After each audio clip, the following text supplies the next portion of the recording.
మన ప్రభువును ప్రియరక్షకుడునైన యేసుక్రీస్తు శక్తిగల నామంలో మీ అందరికీ శుభములు. ప్రియమైన దేవుని బిడ్డలారా, మరి ఎలా ఉన్నారు? గతించిన దినమంతా కూడా ఆయన రెక్కల నీడలో నిన్ను నన్ను మనందరినీ కాపాడి మరొక నూతనమైన దినములో మనం ప్రవేశపెట్టిన విధానాన్ని బట్టి మరొకసారి ఆయనకి వందనాలు చెల్లించుకుంటున్నామండి. మరి ఈ దినము దేవుడు మనకిస్తున్న వాగ్దానం కీర్తన గ్రంథము 118వ అధ్యాయము 2వ వచనం. మనుషులను నమ్ముకొనుట కంటే యెహోవాను ఆశ్రయించుట మేలు. ప్రియమైన దేవుని బిడ్డలారా, మరి దేవుడు ఇందులో ఆదరణకరమైన మాట ఏంటంటే, మరి నీకు ఏ బాధ వచ్చినా ఏ ఇబ్బందికి వచ్చినా మరి నువ్వు ఎవరిని నమ్ముకోవద్దు, మనుషుల్ని అస్సలు నమ్మొద్దు, నేను నీకు తోడై ఉంటాను, బాధపడొద్దు, దిగులు పడొద్దు అని ఇలాగా ఆదరణకరమైన మాటలు దేవుడు మనకు హెచ్చరిస్తున్నాడు అన్నమాట, చూపిస్తున్నాడు.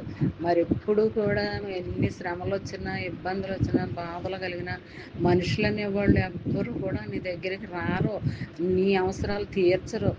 నిన్ను బాధ పెట్టేవాళ్ళే కానీ సంతోష పెట్టేవాళ్ళు ఈ భూమి మీద ఎవ్వరు ఉండరు. ఆ దేవాది దేవుడు తప్ప ఇంకెవ్వరిని నువ్వు నమ్మొద్దు, ఆశ్రయించొద్దు. మరి నన్ను ఆదుకోండి అని నువ్వు వేడుకోవద్దు.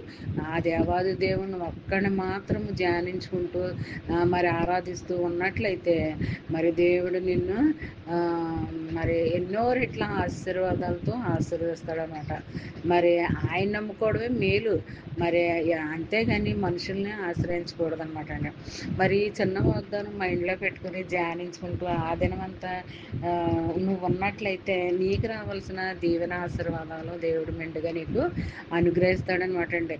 ధ్యానించుకోవాలి, మనసులో పెట్టుకుని ధ్యానించుకోవాలి. చిన్న వాగ్దానం మరి నీకు ఖాళీ లేనప్పుడు మైండ్లోనే పెట్టుకుని ధ్యానించుకుంటూ ఉంటే ఆ దినము నువ్వు చేసే ప్రతి పనిలో కూడా దేవుడు నీకు తోడుగా ఉంటాడండి. మరి అపాయం అనేది, బాధలు అనేవి, సమస్యలు అనేవి నీ దరిదాపులకు రాకుండా నిన్ను కాపాడుతాడు అనమాట అండి.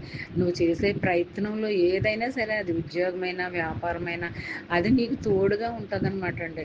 మరి ఎప్పుడు కూడా ఆయన్ని ఆశ్రయించాలి, ఆయన్నే నమ్ముకోవాలి. మరి అలా నువ్వు చేసినట్లయితే మరి నీ స్థితి ఎంతగానో దేవుడు మార్చేస్తాడనమాట. ఈ దినమంతా ఈ వాగ్దానం నీ పక్షంగా నా పక్షంగా నెరవేర్చగలగాలని కోరుకుంటూ ఆమేన్. God bless you.